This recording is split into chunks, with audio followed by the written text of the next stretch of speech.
ನೀನು ಹೇಳು. ಏನ್ ಬಂತು? ಏನು?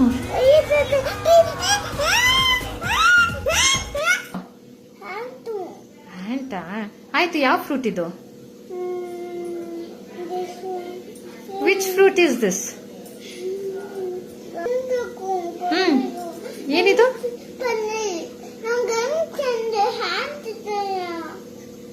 ಹೆಂಗ್ ತಿನ್ನೋಣ?